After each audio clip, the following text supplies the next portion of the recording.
हम पढ़ने वाले हैं परिधीय तंत्रिका तंत्र। तो आप लोगों को मैंने केंद्रीय तंत्रिका तंत्र में जब मस्तिष्क की संरचना बताई है तो उस मस्तिष्क में आपको बताया है कि मस्तिष्क से 12 जोड़ी तंत्रिकाएं निकलती है। कितनी जोड़ी निकलती है? 12 जोड़ी। और ये जो 12 जोड़ी तंत्रिकाएं निकलती है, इन 12 जोड़ी तंत्रिकाओं को कपालीय तंत्रिका कहते हैं। कौन सी तंत्रिका कहेंगे? कपालीय तंत्रिका। कितनी जोड़ी? 12 जोड़ी। अब ये जो कपालीय 12 जोड़ी तंत्रिकाएं निकली है, इनकी संख्या एम्फीबिया में और मछलियों में 10 जोड़ी होती है, जबकि सरीसृप पक्षी और स्तनधारियों में ही इनकी संख्या कितनी होती है? 12 जोड़ी होती है। अब ये जो 12 जोड़ी कपालीय तंत्रिकाएं हैं, ये 12 जोड़ी कपालीय तंत्रिकाएं कौन कौन सी होती है? इन तंत्रिकाओं में कौन सी संवेदी होती है, कौन सी प्रेरक होती है, अब ये हम पढ़ने वाले हैं। तो जब इन तंत्रिकाओं की बात करते हैं तो इन तंत्रिकाओं के नाम हमारे को इसी क्रम में याद होने चाहिए, और इसके अतिरिक्त इनको जब भी दर्शाया जाता है तो दर्शाने के लिए 1 2 3 सामान्य हिंदी या अंग्रेजी भाषा की वर्णमाला का उपयोग नहीं करके इसको रोमन संख्या में लिखा जाता है। तो अब यहाँ पर पहली तंत्रिका जो होती है वो पहली तंत्रिका होती है ओल्फैक्टरी। पहली तंत्रिका कौन सी होती है? ओल्फैक्टरी। फिर ओल्फैक्टरी के बाद में दूसरी जो तंत्रिका होती है वो होती है ऑप्टिक। दूसरी ऑप्टिक, ध्यान से सुनते जाइए। तीसरी जो तंत्रिका होती है वो है ओक्यूलोमोटर।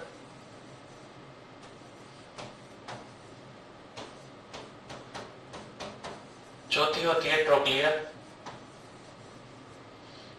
पांचवी ट्राइजेमिनल। छठी एब्डुसेंस।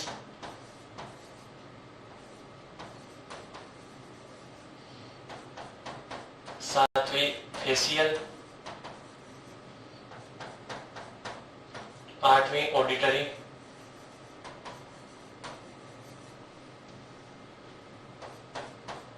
नवीं ग्लोसोफेरेंजियल।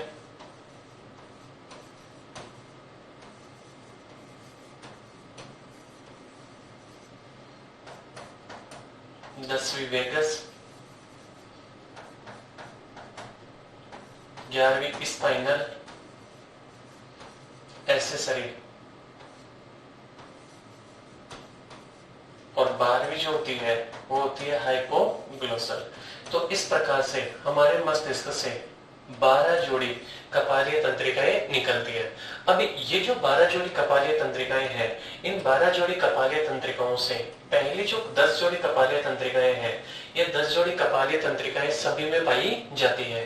अब ये जो अंतिम 2 जोड़ी कपालीय तंत्रिकाएं हैं, ये केवल और केवल किस में? रेप्टाइल। रेप्टाइल का मतलब सरीसृप, इसके अलावा एवीज और इसके अलावा मैमल्स में ही पाई जाती है। रेप्टाइल, एवीज और मैमल्स में उपस्थित होती है। इसके अलावा ये एम्फीबिया और स्पीसीज में नहीं पाई जाती। जबकि ये शुरू वाली जो 10 जोड़ी होती है ये सभी में पाई जाती है। अब आप लोग सोच रहे होंगे सर ये कपालीय तंत्रिकाएं कौन कौन से कार्य करती है? तो सुनिए, यहाँ पर आपको मैंने तंत्रिका तंत्र में पहले ही बताया था कि जो तंत्रिका तंत्र से निकलने वाली तंत्रिकाएं होती है उनको हम 3 श्रेणियों में बांटते हैं। संवेदी तंत्रिका, प्रेरक तंत्रिका और मिश्रित तंत्रिका। जो सूचना को अंगों से मस्तिष्क की ओर ले जाती है वो तो होती है संवेदी, और जो मस्तिष्क से वापस अंगों में लाती है वो होती है प्रेरक, और जो दोनों काम कर सकती है वो होती है मिश्रित। तो अब यहाँ पर इसको याद रखने के लिए कि इनमें से कौन सी संवेदी है, कौन सी प्रेरक है, इसके लिए एक वाक्य याद रखते हैं हम, जिसमें वो वाक्य है सम सेज मेरी money but my brother says bad business मेरी मनी। ठीक है, सम सेज मेरी money but my brother says bad business मेरी मनी। अब आप लोग सोच रहे होंगे सर इसमें हम कैसे याद रख सकते हैं? तो ये पहला जो वर्ड है ये पहली तंत्रिका के लिए, ये दूसरी के लिए, ये तीसरी तंत्रिका के लिए, ये चौथी के लिए, ये 5वीं, 6ठी, 7वीं, 8वीं, 9वीं, 10वीं और 11वीं और 12वीं। ठीक है, तो अब यहाँ पर पहला वर्ड है एस। एस का मतलब है सेंसरी, और सेंसरी का मतलब होता है संवेदी। दूसरा वर्ड है एम, एम का मतलब है मोटर यानी प्रेरक, और तीसरा वर्ड है इनमें फर्स्ट जो वर्ड है ये है बी, बोथ, ठीक है, और बोथ का मतलब होता है मिक्स्ड। समझ में आ गई वाली बात? तो ये कितने प्रकार की हो गई? 3 प्रकार की। अब यहां से बताइए पहली कैसी है? पहले में एस आया सेंसरी, दूसरी भी कैसी है? सेंसरी, तीसरी कैसी है? मोटर, चौथी भी कैसी है? मोटर, पांचवी कैसी है? बोथ, यानी ये मिश्रित प्रकार की है। छठी कैसी है? मोटर, सातवीं कैसी है? बोथ, फिर उसके बाद में आठवीं कैसी है? सेंसरी, और फिर उसके बाद में 9वीं और 10वीं कैसी है? बोथ, यानी मिक्स्ड टाइप की है। और फिर उसके बाद में 11वीं और 12वीं, ये जो दोनों तंत्रिकाएं हैं, ये तंत्रिकाएं किस प्रकार की है? मोटर। तो आप इस एक वाक्य के द्वारा हम ये सारा कुछ याद रख सकते हैं कि कौन सी तंत्रिका संवेदी होती है और कौन सी तंत्रिका प्रेरक होती है। Some says very money but my brother says bad business मेरी मनी। ये तो हो गई कपालीय तंत्रिकाओं की बातें। अब हमने इस केंद्रीय तंत्रिका तंत्र में दूसरा भाग पढ़ा है मेरु रज्जु। जब हम बात करते हैं मेरु रज्जु की, तो इस मेरु रज्जु से जो निकलने वाली तंत्रिकाएं हैं, इन मेरु तंत्रिकाओं को ध्यान से सुनिएगा, मेरु तंत्रिकाओं की, तो इन तंत्रिकाओं की संख्या होती है 31 जोड़ी। यानी हमारे मेरु रज्जु से कितनी जोड़ी तंत्रिकाएं निकलती है? 31 जोड़ी। अब ये 31 जोड़ी कहां कहां से निकलती है? तो इन 31 जोड़ी तंत्रिकाओं में से जो ग्रीवा भाग होता है, गर्दन वाला भाग, उस ग्रीवा भाग से निकलती है 8 जोड़ी। फिर उसके बाद में वक्ष भाग से निकलती है 12 जोड़ी। फिर उसके बाद में कमर वाले कटी भाग से निकलती है 5 जोड़ी। फिर उसके बाद में सैक्रम भाग से निकलती है 5 जोड़ी, ठीक है। और फिर उसके बाद में कोशिक्स जो भाग होता है, अंतिम भाग, उस कोशिक्स भाग से निकलती है 1 जोड़ी। तो इस प्रकार से इन तंत्रिकाओं की संख्या कितनी है? 31 जोड़ी। अब ये जो मस्तिष्क से निकलने वाली कपालीय तंत्रिका और इस मेरु रज्जु से निकलने वाली मेरु तंत्रिका, यही कपालीय और मेरु तंत्रिकाएं मिलकर किसका निर्माण करवाती है? परिधीय तंत्रिका तंत्र का निर्माण करवाती है। अब ये जो परिधीय तंत्रिका तंत्र है, ये परिधीय तंत्रिका तंत्र के अतिरिक्त आप लोगों को मैंने एक और तंत्र बताया था, स्वायत्त तंत्रिका तंत्र। अब हम पढ़ रहे हैं स्वायत्त तंत्रिका तंत्र। ये स्वायत्त तंत्रिका तंत्र क्या होता है? इस तंत्र का कार्य क्या होता है? सुनिए। तो अब जो नेक्स्ट हम पढ़ रहे हैं वो है स्वायत्त तंत्रिका तंत्र। अब स्वायत्त तंत्रिका तंत्र को अंग्रेजी में ऑटोनोमस नर्वस सिस्टम कहते हैं। ये ऑटोनोमस नर्वस सिस्टम भी किसका भाग है? परिधीय तंत्रिका तंत्र का भाग है। ऑटोनोमस नर्वस सिस्टम किसका भाग है? परिधीय तंत्रिका तंत्र का भाग है। अब इस तंत्र में भी आप लोगों को बताया था, ये भी 2 प्रकार का या 2 भागों में बटा होता है। इसमें पहला जो भाग है वो पहला भाग है अनुकंपी तंत्रिका तंत्र, और दूसरा भाग आप लोगों को याद होगा परानुकंपी तंत्रिका तंत्र। अनुकंपी और परानुकंपी। अब देखो, ये जो स्वायत्त तंत्रिका तंत्र है, ये हमारे शरीर की सभी अनैच्छिक क्रियाओं का नियंत्रण करता है। अनैच्छिक क्रियाएं कौन सी होती है? ऐसी क्रियाएं जिनका संकुचन या जो हमारी इच्छा के अनुसार नहीं होती, तो ऐसी क्रियाओं को हम क्या कहते हैं? अनैच्छिक क्रिया। और उन्हीं अनैच्छिक क्रियाओं का नियंत्रण कौन सा करवाता है? स्वायत्त तंत्रिका तंत्र। अब इस स्वायत्त तंत्रिका तंत्र में कौन सी अनैच्छिक क्रिया का अनुकंपी तंत्रिका तंत्र का क्या प्रभाव होता है? कौन सी पर परानुकंपी का क्या प्रभाव होता है? ये अनुकंपी कब काम करता है? ये काम करता है जब हमारे को भय लगे, ये काम करता है जब हमारे को गुस्सा आए, ये काम करता है जब हमारा शरीर उत्तेजित हो, और ये काम करता है जब हम किसी से लड़ाई कर रहे हो या फिर हम कहीं से भाग रहे हो। यानी जब भी हमारे शरीर को एक्सटर्नल सपोर्ट या तनाव, जब परिस्थितियां यानी विषम परिस्थितियां जैसे आएगी, तो उन विषम परिस्थितियों में कौन सा तंत्र काम करता है? अनुकंपी। और जब हम एकदम रिलैक्स कंडीशन में विश्राम कर रहे होते हैं, तो उस विश्राम के समय कौन सा तंत्र काम कर रहा होता है? परानुकंपी। तो अनुकंपी हमारे शरीर की विपरीत परिस्थितियों से लड़ने में सहायता करवाता है, ठीक है। अब ये जो विपरीत परिस्थितियों में कार्य करने वाले तंत्र हैं, इन तंत्रों का कौन से अंग की क्रिया पर क्या प्रभाव पड़ता है? सुनिए। सबसे पहले यहाँ पर हम तंत्रों के नाम लिख लेते हैं। पाचन पर प्रभाव, फिर लार के श्रवण पर प्रभाव, लार के श्रवण पर प्रभाव, फिर उसके अलावा तारे का आकार, तारा आंख के अंदर पाया जाने वाला एक छोटा सा छिद्र होता है। आगे आंख की संरचना में, नेत्र की संरचना में बताने वाला हूं। फिर इसके अलावा हृदय दर, हृदय दर, हृदय दर के बाद में श्वसन दर, श्वसन दर के बाद में रक्त वाहिनियां, रक्त वाहिनियां के रक्त वाहिनियों पर क्या प्रभाव डालेगा। रक्त वाहिनियों के अलावा फिर मूत्रण यानी मूत्र को शरीर से बाहर निकालना। फिर इसके अलावा पाचन, सॉरी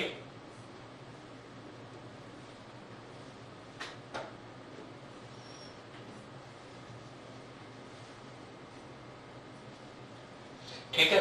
अब ये जो सारी की सारी क्रियाएं हैं, इसके अलावा आ जाती है एड्रिनल ग्रंथि पर क्या प्रभाव पड़ेगा। इसके अलावा पसीने पर, पसीना आना। फिर इसके अलावा रोंगटे या रोम पर प्रभाव। ठीक है, ये कुछ प्रभाव है जो इन दोनों तंत्रों के पड़ते हैं। अब ये कौन कौन से प्रभाव होते हैं, किसका क्या प्रभाव होता है, सुनिए। अब एक बात बताइए, थोड़ी सी देर के लिए ध्यान से सुनिएगा। जब हम चल रहे हैं, अचानक हमारे पीछे कुत्ता लग जाए, तो अगर यदि हमारे पीछे कुत्ता लग गया तो उस समय हमारा ध्यान दौड़ने पर या उससे बचने में लगेगा या उस समय हमारे को भूख लगेगी। तो आपका ओबियसली उत्तर होगा कि उस समय तो यदि हमारे को भूख भी लगी होगी तो वो भूख तो बंद हो जाएगी और हम तेजी से दौड़ना प्रारंभ कर देंगे। तो यहाँ पर ये पाचन तंत्र की क्रिया को क्या करता है, अनुकंपी तंत्र पाचन तंत्र की क्रिया को तो कम करता है और परानुकंपी तंत्र पाचन की क्रिया को बढ़ाता है। ध्यान से सुनिएगा, ये पाचन की क्रिया को परानुकंपी बढ़ाता है, अनुकंपी कम करता है। जब हम बात करते हैं लार की, तो आपने देखा होगा कि गुस्से में जब व्यक्ति होता है तो बार बार उसका मुंह सूख जाता है। कारण क्या होता है, ये इस लार के श्रावण को कम करता है और ये लार के श्रावण को बढ़ाता है। इसी प्रकार से अनुकंपी तंत्र आंत्र की गतियों को कम कर देता है और परानुकंपी आंत्र की गतियों को बढ़ा देता है। तो परानुकंपी कुल मिला के पाचन तंत्र की क्रिया को बढ़ाता है। इसी कारण आप लोगों ने सुना होगा कि खाना खाने के घंटे भर बाद में या 1.5 घंटे बाद में आराम करना चाहिए, क्योंकि आराम करेंगे तो विश्राम के समय कौन सा तंत्र काम करेगा, परानुकंपी, और परानुकंपी पाचक एंजाइमों के निर्माण को बढ़ाएगा। फिर उसके बाद में पुपिल तारे का आकार, जब व्यक्ति को गुस्सा आता है तो उसकी आंखों का आकार बड़ा हो जाता है, यानी ये प्यूपिल के तारे के आकार को फैलाता है और ये इस तारे के आकार को घटाता है। ठीक है, बढ़ाना और घटाना। फिर उसके बाद में आप देखेंगे कि जब कुत्ता पीछे की ओर लगे या अचानक से हमारे को कोई अजीब सी चीज देख ले, डर लगे, तो उस समय हमारे हृदय की धड़कन अचानक से बढ़ जाती है। तो ये हृदय की धड़कन को बढ़ाता है और ये हृदय की धड़कन को घटाता है। फिर उसके बाद में जब कुत्ता पीछे लगा हुआ है, हम दौड़ रहे हैं, तो हमारी श्वास भी तेजी से चलती है। तो ये श्वसन दर को क्या करेगा, श्वसन दर को भी बढ़ाता है और ये श्वसन दर को घटाता है। अब आप लोग सोच रहे होंगे कि सर ये बढ़ाने घटाने से क्या होगा। तो जब हम दौड़ रहे हैं तो पैरों के मांसपेशियों में ऊर्जा की खपत बढ़ जाएगी और जब ऊर्जा की खपत बढ़ गई तो उस ऊर्जा की पूर्ति करने के लिए ऑक्सीजन और पोषक पदार्थों की आवश्यकता होगी। ऑक्सीजन और पोषक पदार्थों की आवश्यकता होगी तो ब्लड तेजी से जाएगा और वहां से बनने वाले अपशिष्ट पदार्थों को लेकर आएगा। अब ये रक्त वाहिनियों में क्या काम करवाता है, ये रक्त वाहिनियों को संकुचित कर देता है। अब रक्त वाहिनियों में जैसे ही संकुचन करवाएगा तो उससे बीपी का मान बढ़ जाएगा, बीपी हाई हो जाएगा। तो आप लोगों ने देखा होगा कि जो व्यक्ति को गुस्सा आता है तो अक्सर हम कहते हैं कि बीपी क्यों हाई हो रहा है। तो उसका कारण क्या है कि जैसे ही ये गुस्सा आएगा तो गुस्सा आते कौन सा तंत्र काम करेगा, अनुकंपी, और अनुकंपी तंत्र के काम करते रक्त वाहिनियों में क्या हो जाएगा, संकुचन, और संकुचन होते ही बीपी बढ़ जाएगा। और जैसे ये व्यक्ति विश्राम करेगा तो विश्राम करते ही इसका ब्लड प्रेशर रक्त वाहिनियों में शीतलन के कारण कम हो जाएगा। फिर मूत्रण, मूत्रण की क्रियाविधि को ये क्या करता है, अनुकंपी संदमित करता है। क्यों करता है, क्यों, क्योंकि उस समय शरीर को विपरीत परिस्थितियों से लड़ना है और ये मूत्रण की क्रिया को बढ़ाता है। समझ में आ गई वाली बात। फिर उसके बाद में एड्रिनल, ये एड्रिनल की क्रिया को, एड्रिनल मेडुला भाग की बात कर रहे हैं हम यहाँ पर, तो एड्रिनल मेडुला की क्रिया को ये बढ़ाता है। अब आप लोग सोचेंगे कि सर बढ़ाएगा क्यों, क्योंकि उस कंडीशन में इस एड्रिनल से निकलता है एड्रीनलिन हार्मोन, नाम तो सुना होगा आप लोगों ने, एड्रिनलिन और नोर एड्रीनलिन। और ये जो एड्रिनलिन और नोर एड्रिनलिन है ये तनावपूर्ण परिस्थितियों में तनाव से सुरक्षा करवाते हैं। तनाव से सुरक्षा करते हैं। समझ में आ गई वाली बात। और ये एड्रेनल की क्रियाविधि को क्या करता है, कम करता है। फिर उसके बाद में पसीना आना, कि आपने देखा होगा कि जब हमारे को डर लगता है तो सर्दियों की रात में भी अगर यदि अचानक से हम डर जाए तो उस समय भी पसीना आ जाएगा। तो अनुकंपी तंत्र पसीना आने को बढ़ाता है और परानुकंपी तंत्र ये पसीना आने की क्रिया को घटाता है। ठीक है। फिर उसके बाद में रोम पर प्रभाव, यानी ये जो त्वचा पर बाल होते हैं इन पर क्या प्रभाव होगा। तो जब डर की कंडीशन होती है, ठंडी कपकपी ऐसी परिस्थितियां होती है तो ये बाल सीधे खड़े हो जाते हैं। ठीक है, रोम खड़े हो जाते हैं। और इन बालों का खड़े होना जो प्रोसेस है, इस प्रोसेस को कहते हैं गूज फ्लेस। क्या कहते हैं, गूज फ्लेस। तो ये गूज फ्लेस को करता है और ये इसको कम करता है। समझ में आ गई वाली बात। तो इस प्रकार से ये अनुकंपी और परानुकंपी दोनों तंत्र मिलकर हमारे शरीर के जो अनैच्छिक अंग है, जिनका जिन अंगों पर हमारी इच्छा का कोई नियंत्रण नहीं होता, उन अंगों की क्रियाओं का नियंत्रण करते हैं और विभिन्न अंगों में आपस में कोऑर्डिनेट या उनमें सामंजस्य समन्वय स्थापित करने का काम करते हैं। तो इस प्रकार से अब हमने पढ़ लिया है यहाँ पर अनुकंपी तंत्रिका तंत्र, स्वायत्त तंत्रिका तंत्र और परिधीय तंत्रिका तंत्र। समझ में आ गई वाली बात। अब इस अध्याय में यहाँ पर अब आगे हम पढ़ने वाले हैं आंख, नाक, कान, यानी जितने भी संवेदी अंग हैं उन संवेदी अंगों की संरचना और उनकी क्रियाविधि।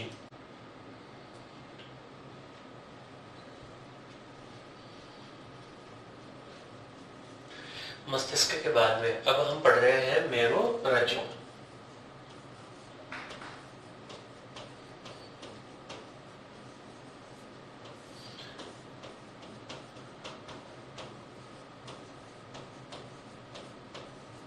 मेरुरज्जु को हम स्पाइनल कॉर्ड भी कहते हैं। आपको मस्तिष्क में मैंने बताया था कि मस्तिष्क का जो सबसे अंतिम भाग होता है वो सबसे अंतिम भाग होता है मेडुला ओब्लोंगेटा। और यही मेडुला ओब्लोंगेटा भाग मस्तिष्क में महारंध्र यानी फोरामेन ऑफ मैग्नम से बाहर की ओर निकलकर कशेरुकदंड रीढ़ की हड्डी में प्रवेश कर जाता है। और रीढ़ की हड्डी में प्रवेश करने के बाद में इसी भाग को हम कहते हैं मेरुरज्जु। तो ध्यान से सुनिएगा, ये मस्तिष्क का अंतिम भाग, ब्रेन का अंतिम भाग कहां से, महारंध्र से बाहर निकलकर, महारंध्र से बाहर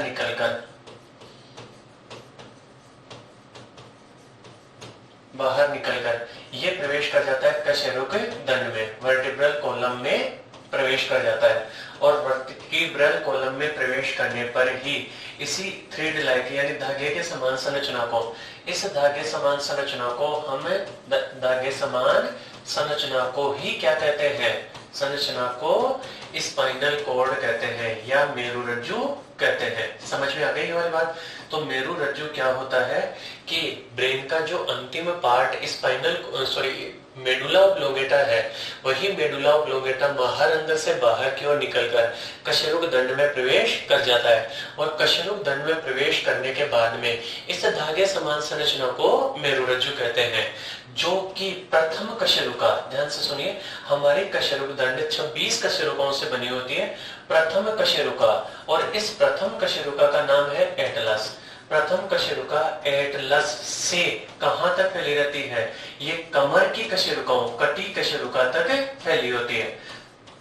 एटलस से कटी कशेरुका तक फैली होती है। अब इसकी स्ट्रक्चर कैसे होती है वो ध्यान से सुनिएगा। यहाँ पर ये तो मान लो थोड़ी सी देर के लिए एकदम सिंपल सा डायग्राम बनाए। ये ब्रेन वाला पार्ट, ये ब्रेन वाले पार्ट से लास्ट की ओर निकलकर आ गया यूं नीचे की ओर तंतु समान संरचना, और यही तंतु समान संरचना क्या कहलाती है, मेरुरज्जु।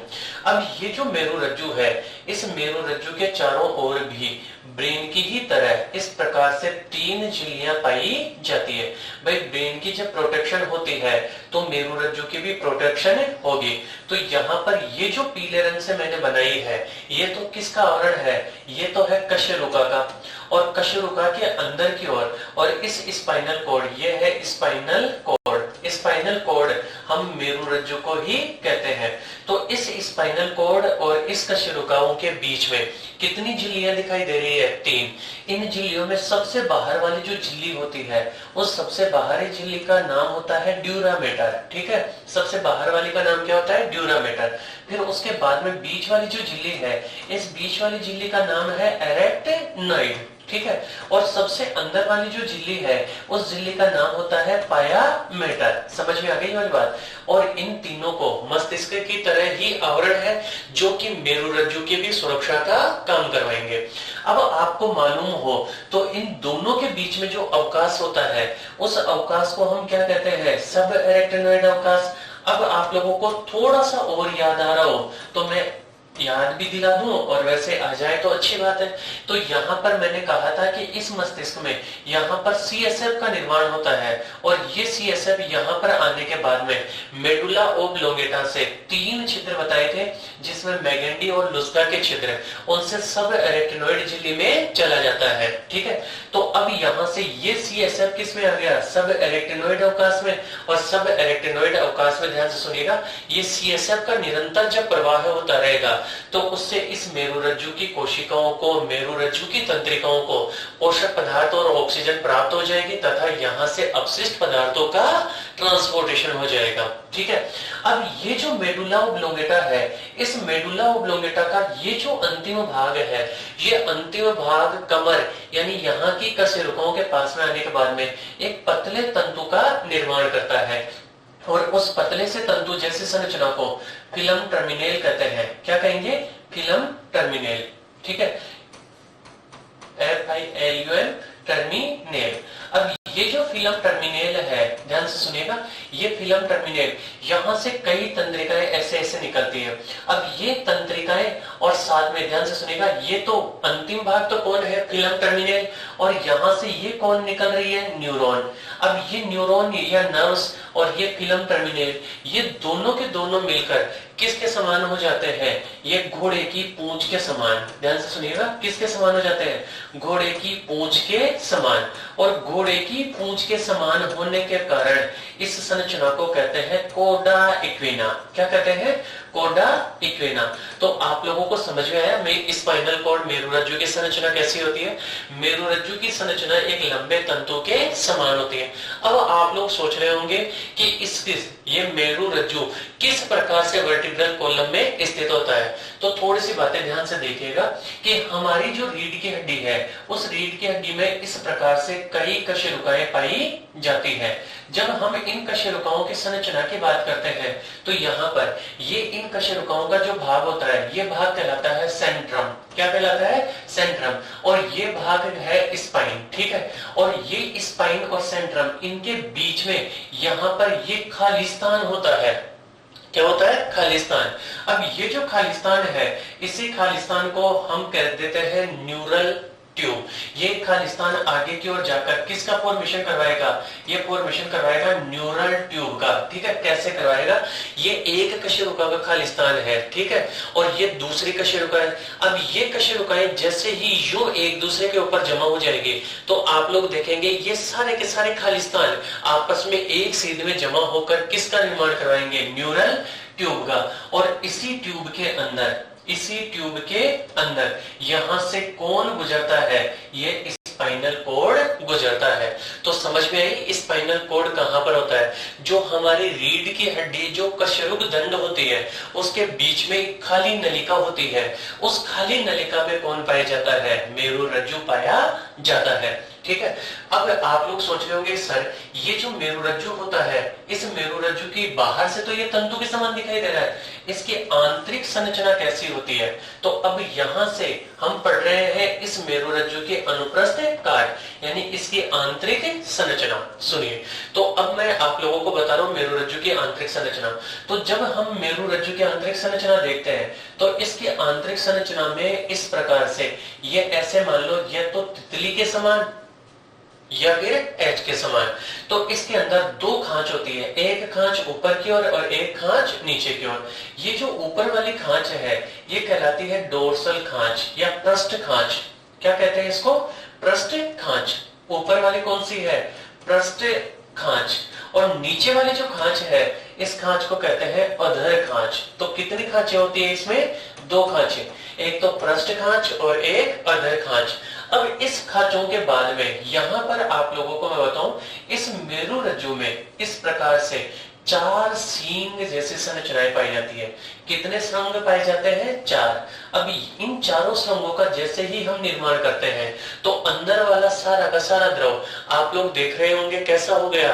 एच आकार का हो गया। तो यहाँ पर ये जो श्रृंग है ये पृष्ठ सतह की ओर है, इस कारण इनको कहते हैं पृष्ठ श्रृंग, डोर्सल हॉर्न्स। और ये नीचे की ओर है, इसी कारण इनको कहते हैं अधर श्रृंग।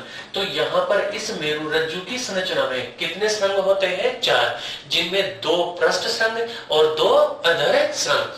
अब देखो यहाँ पर आपको थोड़ा सा और मालूम हो तो मैंने ब्रेन मस्तिष्क की संरचना में बताया था कि मस्तिष्क में अंदर की ओर तो होता है श्वेत द्रव और बाहर की ओर होता है दूसरा द्रव। लेकिन ये जो मेरु रज्जु है, इस मेरु रज्जु में सारा कार्यक्रम उल्टा हो जाता है। इसमें अंदर की ओर तो कौन सा द्रव होता है? दूसरा द्रव। अंदर की ओर कौन सा द्रव होता है? दूसरा द्रव, ठीक है। और ये जो बाहर वाला भाग है, इस बाहर वाले भाग में कौन उपस्थित होता है? श्वेत द्रव। तो इस मेरु रज्जु की आंतरिक संरचना मस्तिष्क से उल्टी होती है। अब यहाँ पर ये जो बीच वाला भाग है, इस बीच वाले भाग में भी एक खांच पाई जाती है। इस खांच को कहते हैं न्यूरोसील। क्या कहते हैं? न्यूरोसील। अब आप लोग सोचे कि ये सर न्यूरोसील क्या होती है, तो थोड़ा सा आपको याद होना चाहिए। मैंने मेडुला ओब्लोंगेटा में कहा था कि मेडुला ओब्लोंगेटा में खांच पाई जाती है जिसको चतुर्थ निलय कहते हैं। वही चतुर्थ निलय इस मेडुला ओब्लोंगेटा से जब ये नीचे की ओर आ रहा है तो इसके बीच में भी यहाँ पर एक खांच पाई जाती है और उसी खांच को हमने क्या नाम दिया है? न्यूरोसील। अब न्यूरोसील खांच उसी मेडुला ओब्लोंगेटा की खांच का अवशेष है, तो इसमें भी कौन सा द्रव भरा हुआ रहेगा? CSF, जो कि यहाँ की कोशिकाओं को पोषण प्रदान करने का काम करेगा। समझ में आ गई वाली बात? तो मेरु रज्जु की जब आंतरिक संरचना देखते हैं तो आंतरिक संरचना कैसी हो गई? एच आकार की। अब सुनिए, इसके ये जो पृष्ठ श्रृंग होते हैं, ये पृष्ठ श्रृंग यहाँ से वातावरण से सूचनाओं को ग्रहण करते हैं और सूचनाओं को ग्रहण करने वाले अंगों को हम क्या कहते हैं? ग्राही। और इस ग्राही अंग से सूचनाएं कहां से प्रवेश करती है? इस पृष्ठ श्रृंग से प्रवेश करती है। अब पृष्ठ श्रृंग से प्रवेश कर रही है तो आप देखिए ये सूचनाओं को अंग से कहां की ओर ला रहा है? CNS। क्यों? क्योंकि केंद्रीय तंत्रिका तंत्र का ही एक भाग कौन होता है? मेरु रज्जु। तो यहाँ पर इन तंत्रिकाओं को कहते हैं संवेदी तंत्रिका। कौन सी तंत्रिका कहते हैं? संवेदी। और संवेदी तंत्रिकाओं को ही दूसरे भाषा में या दूसरे नाम में हम कहते हैं अभिवाही तंत्रिका, ठीक है। अब यहां से सूचना पृष्ठ श्रृंग से इस मेरु रज्जु के अंदर प्रवेश कर गई और जब अंदर प्रवेश कर गई तो यहाँ पर इस सूचना का क्या होगा? विश्लेषण। और सूचना का विश्लेषण होने के बाद में यहाँ से ये सूचना वापस से निकलकर इस ग्राही अंग के पास में, यानी यहाँ की जो मांसपेशियां है उस पेशियों के पास में प्रभावक जो अंग है उसमें जा रही है। तो ये देखो CNS से सूचना को अंगों में ले जा रहा है, तो ले जाने वाले को क्या कहते हैं? अपवाही, या फिर इसी को कहते हैं प्रेरक तंत्रिका। अपवाही या फिर प्रेरक तंत्रिका। तो आप लोगों को ये समझ में आ गई, ठीक है। अपवाही या प्रेरक, संवेदी या अभिवाही। तो आप देख रहे होंगे कि जो पृष्ठ श्रृंग की तंत्रिकाएं होती है वो तो कैसी होती है? संवेदी। और अधर श्रृंग की तंत्रिकाएं क्या कहलाती है? ये कहलाती है अपवाही या प्रेरक कहलाती है। समझ में आ गई ये इतनी सी कहानी। अब उसके बाद में यह आती है कि सर ये मेरु रज्जु होता तो है, लेकिन इस मेरु रज्जु का कार्य क्या होता है? तो सुनिए, अब हम पढ़ने वाले हैं मेरु रज्जु का स्पाइनल कॉर्ड के कार्य। तो स्पाइनल कॉर्ड का पहला और कार्य, अंतिम कार्य, ये कार्य है प्रतिवर्ती क्रिया का नियमन। किसका नियमन? प्रतिवर्ती क्रिया का नियमन। अब प्रतिवर्ती क्रिया को अंग्रेजी में कहते हैं रिफ्लेक्स रिएक्शन। क्या कहते हैं? Reflex reaction. और इस रिफ्लेक्स रिएक्शन का नियमन किस प्रकार से होता है? प्रतिवर्ती क्रिया का नियमन। अब नियमन जानने से पहले हमारे को जानना जरूरी हो जाता है कि प्रतिवर्ती क्रिया कहते किसको है। तो यहाँ पर हम पढ़ेंगे पहले प्रतिवर्ती क्रिया की परिभाषा। सुनिए, किसी भी जीव के बाहरी वातावरण में अचानक कोई परिवर्तन हो और अचानक परिवर्तन के विपरीत जो शरीर क्रिया करता है वही क्रिया क्या कहलाती है? प्रतिवर्ती क्रिया।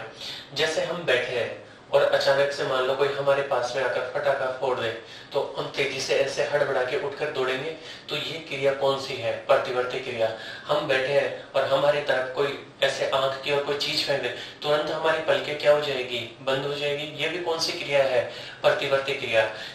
सर्दियों की ऋतु में हम हमारे वस्त्र जैसे उतारते हैं, ऑटोमेटिकली शरीर के सारे रोंगटे खड़े हो जाते हैं। ये भी कौन सी क्रिया है? प्रतिवर्ती क्रिया। किसी गर्म या नुकीली वस्तु पर जैसे ही हाथ पैर कोई भी अंग टच होता है, तो टच होते ही वो अंग वहां से दूर हट जाता है। ये भी कौन सी क्रिया है? प्रतिवर्ती क्रिया। तो प्रतिवर्ती क्रिया कहते किसको है? वातावरण में अचानक जो परिवर्तन होते हैं, अचानक परिवर्तन के विपरीत प्रतिक्रिया, परिवर्तन के विपरीत प्रतिक्रिया ही क्या कहलाती है? प्रतिवर्ती क्रिया कहलाती है। समझ में आ गई वाली बात? अब ये जो प्रतिवर्ती क्रिया है, इस प्रतिवर्ती क्रिया का एग्जाम्पल अभी आपको बताया मैंने।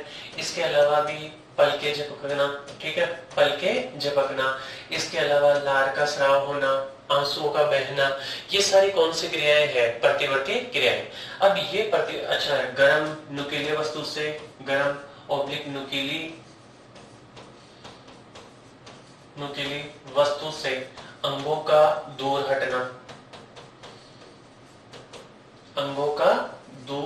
हटना, ये सारी की सारी क्या है? प्रतिवर्ती क्रियाएं। अब ये जितनी भी प्रतिवर्ती क्रियाएं होती है, वो सारी की सारी प्रतिवर्ती क्रियाएं दो प्रकार की होती है। कितने प्रकार की होती है? दो प्रकार की। अब इन क्रियाओं की जब हम बात करते हैं दो प्रकार की, पहली प्रतिवर्ती क्रिया है अनुबंधित। पहले हम पढ़ रहे हैं अन्य अनुबंधित। अब ये प्रतिवर्ती क्रियाएं क्या होती है? अन्य अनुबंधित। इसको अंग्रेजी में कहते हैं अनकंडीशन्ड।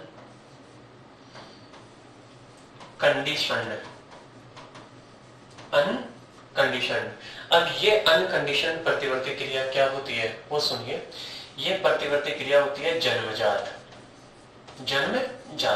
यानी जब बच्चे का जन्म होता है तो जन्म के समय ही पाई जाती है, जन्मजात। और इसको सीखना नहीं होता। हर एक बच्चे में, हर एक जीव में जन्म के समय ही पाई जाती है। इसको हमारे को सीखने की आवश्यकता नहीं होती। अब ये जो प्रतिवर्ती क्रिया है, इस प्रतिवर्ती क्रिया के उदाहरण कौन से हैं? तो यहाँ पर हम बात करें इस प्रतिवर्ती क्रिया के एग्जाम्पल की। तो पहला एग्जाम्पल, जैसे ठंड में कपकपाना। अब आप लोगों ने देखा होगा कि हम चाहे ठंडी में जैसे ही जाएंगे, तो ठंडी में जाते ही ऑटोमेटिकली हमारे शरीर में वाइब्रेशन स्टार्ट हो जाते हैं। क्यों स्टार्ट हो जाते हैं? क्योंकि ये जो वाइब्रेशन हो रहे हैं, इन वाइब्रेशन से हमारा बॉडी जो है, वो बॉडी एनर्जी का प्रोडक्शन करवाता है और उस एनर्जी का उपयोग टेम्परेचर रेगुलेशन में करता है। तो पहला, ठंड में कपकपाना। दूसरा, गर्म नुकीली वस्तु से हटना, गर्म एवं नुकीली वस्तु से दूर हटना। ये सारी की सारी क्रियाएं किसी भी, चाहे न्यूबॉर्न बेबी हो चाहे कोई भी हो, इनको सिखाने की आवश्यकता नहीं होती। अब ये सारी क्रियाएं क्या कहलाती है? अनकंडीशन्ड, यानी जो जन्म के समय विद्यमान होती है। जैसे पलके झपकना है, पसीना आना है, लार का स्राव होना है, ये क्रियाएं हमारे को कोई सिखाता नहीं है। दूसरी जो क्रियाएं हैं, वो दूसरी क्रियाएं कहलाती है अनुबंधित क्रियाएं। और ये जो अनुबंधित है, इनको अंग्रेजी में कहते हैं कंडीशन्ड। अब ये कंडीशन्ड क्रियाएं क्या होती है वो सुनिएगा। ये जो कंडीशन्ड क्रियाओं की हम बात करते हैं, ध्यान से समझिए। ये कंडीशन्ड क्रियाएं ये जन्म के पश्चात विकसित होती है, जन्म पश्चात, ठीक। अब जन्म पश्चात विकसित तो होती ही है, साथ ही साथ आगे की अगर यदि हम बात करें, जन्म पश्चात विकसित, और जन्म के पश्चात विकसित होने के कारण इनको सीखने की आवश्यकता होती है, सीखना पड़ता है। जन्म के पश्चात विकसित होती है तथा इन्हें सीखना पड़ता है। अब ये क्रियाएं कौन कौन सी है वो सुनिएगा। कि जैसे एग्जाम्पल की हम बात करें, तो एग्जाम्पल है साइकिल चलाना, ठीक है, साइकिल चलाना, ऑब्लिक किसी प्रकार की गाड़ी चलाना, यानी जो भी साइकिलिंग है, ड्राइविंग है, इसके अलावा और हम बात करें डांसिंग है, तो ये सारी की सारी क्रियाएं हमारे को सीखनी पड़ती है। अब आप लोग सोच रहे होंगे सर कैसे, सुनिए मैं आपको समझाता हूँ कि जब हम पहली बार, आपने गाड़ी कभी चलाने वाले को देखा हो या आपने खुद ने चलाना सीखा हो, तो जब हम पहली बार गाड़ी के स्टीयरिंग पर बैठते हैं, उसको स्टीयरिंग को पकड़ते हैं, तो एकदम ऐसे ऐसे फुल्ली कंसंट्रेशन हमारे सामने की ओर होती है। हमारे पड़ोस से कौन आ रहा है, कौन जा रहा है, उसका बिल्कुल भी ध्यान नहीं होता। पूरा का पूरा ध्यान किस पर होता है, गाड़ी को चलाने में लगा होता है। अब धीरे धीरे हम रोजाना जैसे जैसे प्रैक्टिस करते हैं, तो प्रैक्टिस करने के बाद में हमारा शरीर उस क्रिया को, हमारा तंत्र उस क्रिया को याद रखना स्टार्ट कर देता है। फिर उसके बाद में जब कुछ समय बाद में हमारे को ये चलाना अच्छे से आ जाता है, फिर उसके बाद में आप लोगों ने देखा होगा कि ये जो ड्राइवर लोग होते हैं, ये आराम से फोन पर भी बात कर रहे होते हैं और एक हाथ से गाड़ी को भी इजीली ड्राइव कर रहे होते हैं। तो उसका कारण क्या है कि अब उन्होंने तंत्रिका तंत्र को बता दिया है कि कब कौन सा रिएक्शन, कब कौन सा रिएक्शन हो तो कौन सा रिएक्शन करना है। और जैसे ही अचानक से, जैसे गाड़ी ड्राइव कर रहा है, फोन पर बात भी कर रहा है, तो तुरंत ऑटोमेटिकली गाड़ी का एक्सेलरेटर से पैर हट जाएगा, ब्रेक पर चला जाएगा, क्लच ऑटोमेटिकली डाउन कर दिया जाएगा। तो ये सारी की सारी क्रियाविधि हमने निरंतर अभ्यास के द्वारा सीखी है। तो इन्हीं क्रियाओं को कहते हैं अनुबंधित प्रतिवर्ती क्रियाएं। समझ में आ गई वाली बात। अब इन क्रियाओं को सबसे पहले जिस वैज्ञानिक ने समझाया उसका नाम है इवान पावलोव। किसने समझाया? Ivan Pavlov. अब इस इवान पावलोव ने क्या क्या बातें बताई, सुनिए। इसने काम एक एक्सपेरिमेंट किया। एक्सपेरिमेंट पे आप लोगों ने भी कई बार देखा होगा कि जब हम किसी छोटे कुत्ते के पिल्ले को ये थोड़ा सा अपने पास बुलाकर उसको 2-4-5 बार रोटी का टुकड़ा दे देते हैं, तो फिर उसके बाद में आप जैसे ही हाथ को यूं करेंगे, वो आपके पास में आएगा, बार बार जीभ को बाहर निकालेगा। तो उसका कारण क्या है कि जैसे आप रोजाना यूं हाथ करके उसको रोटी देते हैं, तो उसने आपके इस पोस्चर से ये सीख लिया कि अब ये व्यक्ति इस कंडीशन में आ गया, इट मींस मेरे को कुछ खाने को मिलने वाला है। समझ में आई? और उसी खाने की लालसा में उसके मुंह में लार का स्राव हो जाता है। और ये क्रिया कौन सी हो गई? अनुबंधित। की उसने रोजाना इस पोस्चर से सीखा कि अब मेरे को भोजन मिलने वाला है। तो इसी प्रकार से इस पावलोव ने क्या किया, इस पावलोव ने एक कुत्ता, ठीक है, उस कुत्ते को, ध्यान सुनिएगा, कुत्ते को घंटी बजाकर भोजन देना शुरू किया। घंटी बजाकर भोजन देना शुरू किया, भोजन देना शुरू किया। यानी पहले घंटी बजाता और फिर उसके बाद में कुत्ते को भोजन खिलाता। अब रोजाना जब यही प्रोसेस हो रही है, तो एक दिन उसने घंटी तो बजा दी, परंतु बेचारे कुत्ते को भोजन नहीं दिया। तो अब कुत्ते ने रोजाना घंटी की आवाज सुनकर ये निष्कर्ष निकाल लिया था कि अब घंटी की आवाज हो गई, अब मेरे को भोजन मिलने वाला है। और उसी भोजन के लालसा में उसके मुख से किसका निर्माण हो जाता है? लार का निर्माण हो जाता है। तो इस प्रकार की क्रियाएं जन्म के समय उपस्थित नहीं होती है, परंतु इनको कहते हैं, जन्म के बाद में विभिन्न एक्सरसाइज या विभिन्न क्रियाओं के द्वारा सीखा जा सकता है। तो ऐसे प्रतिवर्ती क्रियाओं को कहते हैं अनुबंधित। तो क्रियाएं कितने प्रकार की हो गई? 2 प्रकार की, अनुबंधित और अनुबंधित। समझ में आ गई ये वाली बात। अब उसके बाद में हम बात कर रहे हैं आगे कि सर ये प्रतिवर्ती क्रिया किस प्रकार से संपन्न होती है। प्रतिवर्ती क्रिया किस प्रकार से संपन्न होती है? तो थोड़ी सी देर के लिए आप लोग उस मेरु रज्जु का जो चित्र अभी अभी हमने बनाया है, उस चित्र को याद कीजिए। उसमें ये अधर खांच, ये पृष्ठ खांच, और इसमें इस प्रकार से कितने श्रृंग होते हैं? 2 श्रृंग। ये दोनों कौन से हैं? पृष्ठ श्रृंग। और ये दोनों कौन से हो गए? अधर श्रृंग। ध्यान से सुनते जाइएगा। ये है अधर श्रृंग और ये कौन से श्रृंग हो गए? पृष्ठ श्रृंग। ठीक, यहाँ पर ये कोई भी कील या कांटा लगा हुआ है, ठीक है। अब यहाँ पर जैसे ही हमारा मान लो ये हाथ टच हो जाए, हाथ टच हो जाए, अब जैसे ही हाथ टच होगा तो टच होते ही दर्द होगा कि नहीं होगा? और जैसे ही दर्द होगा तो इस दर्द की संवेदना को यहाँ से जो तंत्रिका लेकर जाएगी, बताओ कौन सी होगी? अभी तो बताया था संवेदी तंत्रिका, या इसी तंत्रिका को कहते हैं अभिवाही तंत्रिका। और इसी तंत्रिका को अंग्रेजी में हम कहना चाहें तो अंग्रेजी में कहते हैं एफेरेंट न्यूरॉन। क्या कहते हैं? Efferent neuron. अब ये एफेरेंट न्यूरॉन लेकर कहां से घुस जाएगी? ये घुस जाएगी पृष्ठ श्रृंग से। अब ये जो हाथ की कोशिकाएं हैं, ये कोशिकाएं यहाँ पर इस नुकीले कांटे की कांटे से जो दर्द हो रहा है उस दर्द को ग्रहण कर रही है, तो इसी कारण इसको कहते हैं दर्द को ग्रहण करने के कारण इसको कहते हैं ग्राही, या फिर इसी को कहते हैं रिसेप्टर। तो समझ में आया? तो रिसेप्टर सूचना को ग्रहण करेगा, सूचना को ग्रहण करके किसको देगा? संवेदी तंत्रिका को। और संवेदी जो तंत्रिका है वो संवेदी तंत्रिका किसको प्रोवाइड करवाएगी? पृष्ठ श्रृंग को। अब पृष्ठ श्रृंग से ये सूचना अंदर पहुंच गई। ठीक है, यहाँ पर ये इसकी कौन है? न्यूरोसेल। ये इतना सा कार्यक्रम आप लोगों के समझ में आया कि वातावरण में परिवर्तन हुआ, परिवर्तन होते ही क्या हुआ? परिवर्तन होते ही ग्राही उसको ग्रहण करता है, संवेदी या अभिवाही तंत्रिका को देता है जो पृष्ठ श्रृंग में प्रवेश करवा देगी। अब पृष्ठ श्रृंग इसका विश्लेषण करेगा और विश्लेषण करके यहाँ से सूचना भेजेगा कि इस हाथ को या अंग को यहाँ से हटाओ। तो यहाँ से जो सूचना को लेकर आने वाली तंत्रिका है उस तंत्रिका को हम कहते हैं प्रेरक तंत्रिका। ध्यान से सुनिएगा, कौन सी तंत्रिका होगी? प्रेरक तंत्रिका। अब ये जो प्रेरक तंत्रिकाएं होती है इन्हीं तंत्रिकाओं को कहते हैं अपवाही तंत्रिकाएं। ध्यान सुनिएगा, क्या कहेंगे? अपवाही तंत्रिका। और इसी को अंग्रेजी भाषा में हम कहते हैं इफेरेंट न्यूरॉन। क्या कहेंगे? Efferent neuron. समझ में आ गई वाली बात? अब ये जो प्रेरक तंत्रिका है ये प्रेरक तंत्रिका सूचना को लाकर क्या ग्राही को दे? नहीं, ये सूचना को काम कौन करता है? मांसपेशियां। ऊर्जा उत्पादन यानी रासायनिक ऊर्जा को यांत्रिक कार्य में बदलने का काम किसका होता है? मांसपेशियों का। तो ये इस हाथ की पेशियों को उपलब्ध करवाएगी। किसको उपलब्ध करवाएगी? पेशियों को।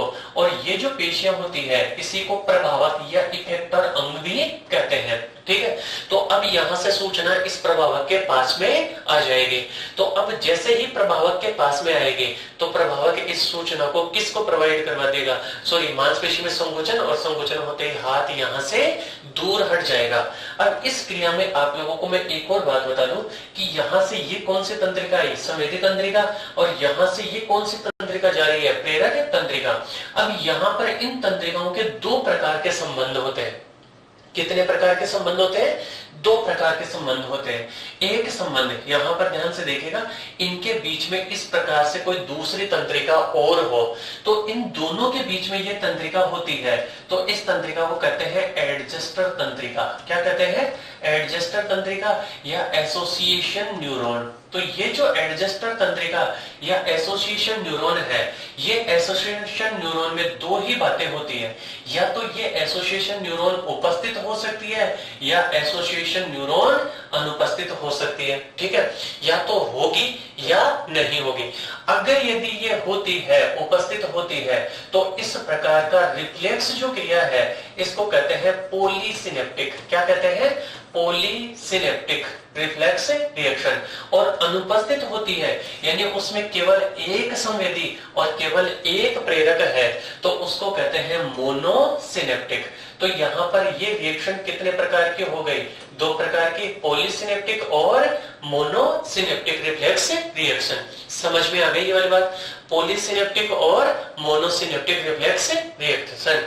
ठीक है, अब यहाँ पर पॉलीसिनेप्टिक में एडजस्टर न्यूरॉन होगा और मोनोसिनेप्टिक में रिफ्लेक्स रिएक्शन नहीं होगा। ठीक, अब यहाँ पर ये जो प्रतिवर्ती क्रिया का रास्ता बना है, जो मार्ग बना है, इसी मार्ग को हम कहते हैं प्रतिवर्ती चाप। अब आप लोगों से मैं पूछूं कि ये जो प्रतिवर्ती चाप है इस प्रतिवर्ती चाप का मार्ग क्या होगा? तो सबसे पहले ग्राही, ग्राही से कौन सी तंत्रिका? संवेदी या अभिवाही, फिर पृष्ठ श्रृंग, पृष्ठ श्रृंग से अधर श्रृंग, अधर श्रृंग से प्रेरक तंत्रिका या अपवाही तंत्रिका, और यहां से प्रभावक या पेशी में प्रवेश कर जाएगी। समझ में आई? अब यहां से एक प्रश्न आप लोगों से पूछा जा सकता है कि क्या हो यदि इस पृष्ठ श्रृंग की तंत्रिकाओं को नष्ट कर दे? भाई यहां से कनेक्शन हटा दिया तो हाथ में जो परिवर्तन हो रहा है वो सूचना क्या इस मेरुरज्जु तक जाएगी? नहीं जाएगी। तो हमारे को पता ही नहीं चलेगा कि हमारे हाथ में प्रॉब्लम क्या हुई है। और अगर यदि मान लो यहां से नष्ट नहीं कर कर यहां से इस प्रेरक को बंद कर दिया जाए तो क्या होगा? प्रेरक बंद हो गया तो हमारे को पता चलेगा कि हमारे हाथ में दर्द हो रहा है, हाथ जल रहा है, बट यहां से मांसपेशियों के पास में सूचना नहीं आएगी। तो उस कंडीशन में हमारा हाथ उस स्थान से दूर नहीं जाएगा। तो इस प्रकार से आप इस प्रतिवर्ती क्रिया की क्रियाविधि को समझ सकते हैं। ठीक है, अब इसके बाद में हम पढ़ेंगे कि मेरुरज्जु से और मस्तिष्क से कितनी तंत्रिकाएं निकलती है और वो तंत्रिकाएं कार्य क्या करती है। यानी अब तक हमने केंद्रीय तंत्रिका तंत्र को पढ़ा है और अब हम आगे पढ़ेंगे परिधीय तंत्रिका